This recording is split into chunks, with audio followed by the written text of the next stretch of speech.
Dong Pham's life in Vietnam versus the United States is like day and night. Life was very hard back then. I earned a living as a pedicab driver traveling between towns in southern Vietnam.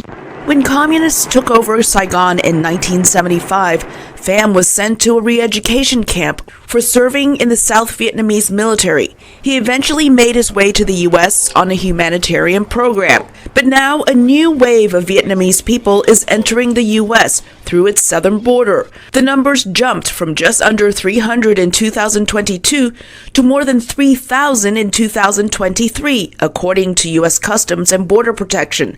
So far this year, more than 3,200 migrants tried to cross into the U.S. Attorney Shandon Phan is in touch with some of them. If people are not quite educated and they just got fed all these false stories about how easy it is, they play with their own life and they play with human trafficking networks that will impose a big debt on their family. Phan says many migrants pay tens of thousands of dollars to traffickers to make the dangerous trip from Vietnam to China, then Europe, South America, and then to the U.S. Immigration has become a hotly debated issue in this year's U.S. presidential race. I don't think there's disagreement on the fact that there are problems with our immigration system. The debate is really about what to do about it. The Trump administration wants to reduce the numbers. The Democratic administration wants to reduce, but really better regulate. For Texas resident Min Lei, immigration is an issue that's close to home. I myself am an immigrant, so I have sympathy for those immigrants. But every country has its own border. People coming here need to follow the laws and the Constitution. Texas is heavily impacted by the illegal migrant influx, and now I have concerns about going out at night.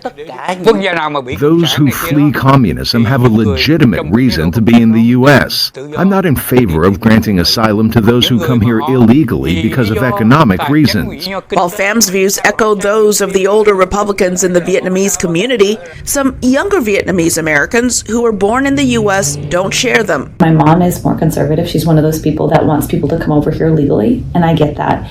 She is overlooking the fact that everybody just wants to come here and have a better life. Whenever someone has the opportunity to be here, they would, do what they can. In my opinion, I don't mind about that, but you have to become one of us. You pay taxes to be a good citizen. The migrants who make it here live in limbo, hoping to find work and waiting to see whether the next president will let them stay. Elizabeth Lee, VOA News, Houston.